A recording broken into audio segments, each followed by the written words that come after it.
Welcome back to Race Control. We're now 41 hours into leg 9 of the Volvo Ocean Race, but less than 18 hours to the pit stop in The Hague. Overnight was a crazy fight in the English Channel, but we left the fleet yesterday as they were nearing the Channel Islands. Here's Phil Harmer, Luke Parkinson, and Sci-Fi on board Abu Dhabi Ocean Racing.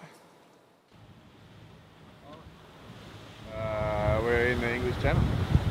Is this Guernsey? This is Guernsey just here. I have complete faith in our navigator Simon Fisher. Yeah, 100% faith, no problem at all. Just checking the charts. in the navigation station.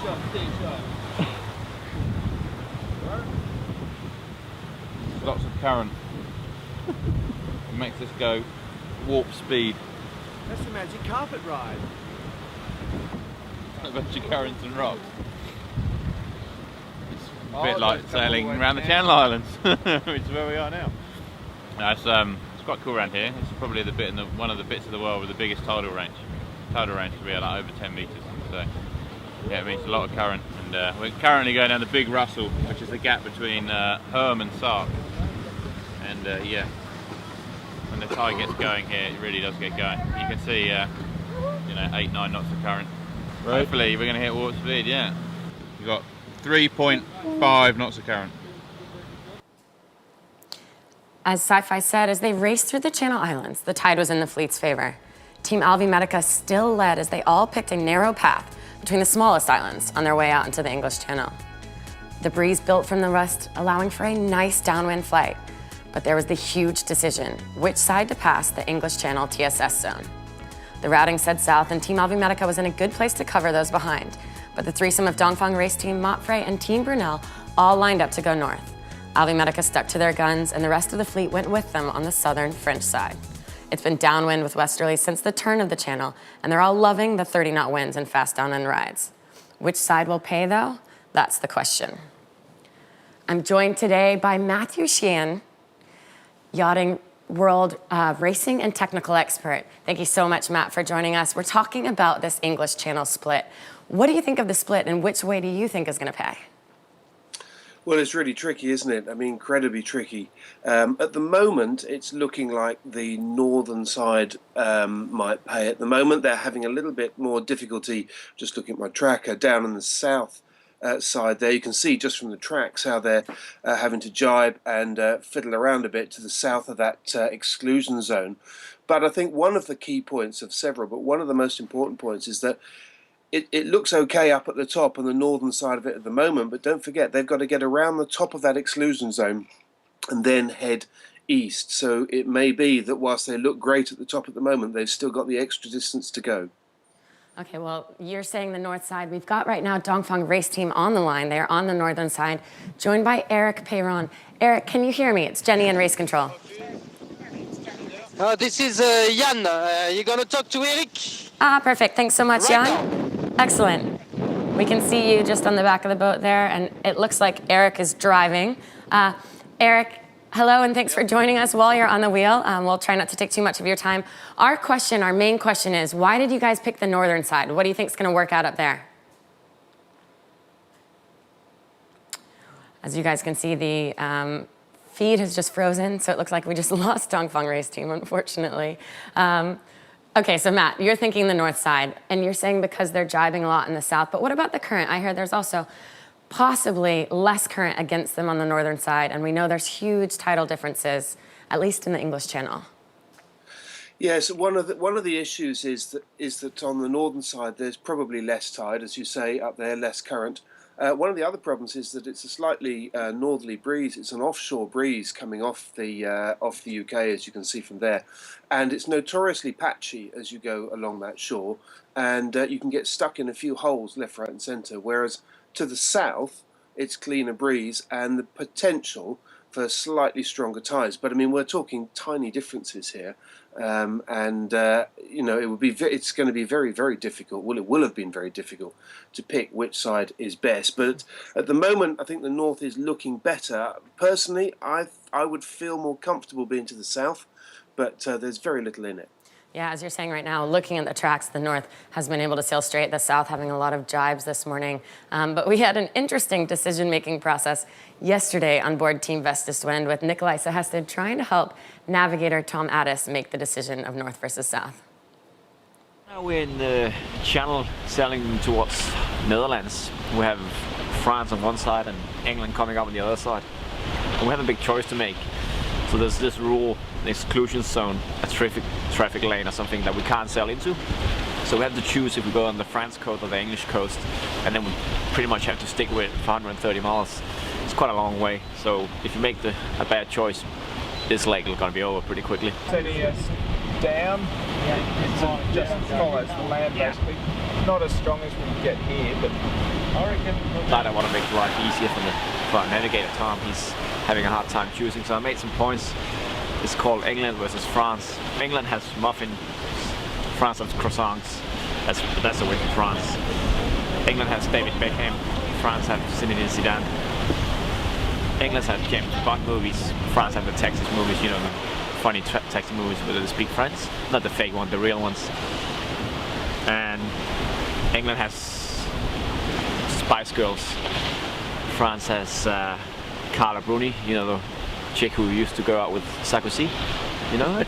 You should know her. Yeah. Ooh, England has the pudding. France has creme brulee. And England has Jeremy Clarkson. France has creme brulee. That's a double win. I think. So what else? Oh yeah, have this. A girl from Manchester or a girl from Paris? yeah, no. So if we're going France side, so we're going France side. We're definitely going to the France side. I'm going to go tell Tom now we're going to the France side. Okay, France it is. Nice France work, it is. Nikolai. It's kind of funny, Matt. I mean, you're a Brit. Do you think that actually made the decision for them? Well, I think it's such a close call that I wouldn't be at all surprised if that was the most effective way of making the decision. Creme brulee, pudding. Okay, now we have another Brit on the line, Sci-Fi, on board Abu Dhabi Ocean Racing, the navigator of Abu Dhabi Ocean Racing, who has chosen the South and the French side as well. Sci-Fi, can you hear me? It's Jenny. Yep, bonjour. Bonjour. So Hello. Tell us why you guys have chosen that side. We spent quite a lot of time looking at it ourselves. I just heard the debate going on Vestas of which side to choose. We actually put quite a lot of energy into picking trying to work out which side would be the best, even in our pre-race planning. And right now we think the South is going to be better. We've probably got a bit more hurt to go through right now as we go around Cap Gris-Nez and sort of past Calais. But once we get into the North Sea, generally things should improve for the South side. So we're expecting the guys in the North to get ahead initially, but I think, if the weather pans out how we expect it to, then they're going to have a bit of a job to. There's potentially a high pressure or so like a small bubble high that will form off the coast of England and move to the south, which will give some very, very light winds, which will make it pretty tricky for the guys in the north to come back. So, hopefully our side's going to pay out and all our planning's paid off. But right now it's a little bit lighter than expected, but we're making good progress up the course. So Is it supposed to build from what you have now? Because we weren't expecting that to see you to be in this much light breeze as well. It's supposed to be sort of at a moderate northwesterly at the moment. Right now we've got a light easterly, so it's the wind's about 90 degrees out from where it should be, if not more. But I guess we've had quite a few clouds come through this morning and some big shifts. So as things it's going to be pretty messy and unstable for a while. But as it gets more stable, we should get back to reaching. I've got Matt Sheehan on the line with me as well. Matt, do you have any questions for Sci-Fi? How much? I mean, you've raced in the Channel a lot, Sci-Fi, and Rourke races and the rest of it. I mean, how much does the local knowledge, do you think, pay? And can you sort of play that against maybe Dongfeng and their experience in Figaro racing, where they too are very experienced in this area?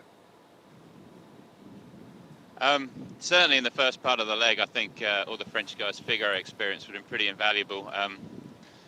Those guys do have a really, really detailed knowledge of all that Brittany coast. We actually had a good chat with a few ex-Figaro sailors ourselves, Armel Leclerc and Gilles Favonec, gave us a few pointers on which way to go, which was a big help. Up in the Channel, hopefully the guys with a bit of Rourke racing experience might come in handy. Although I have to say I haven't raced around this bit of Calais for, around this Calais coast and this side of the channel for quite a while. So we'll see what happens. Okay, you heard the debate on Vestas as to which side they were going to go. Do you ever make decisions like that?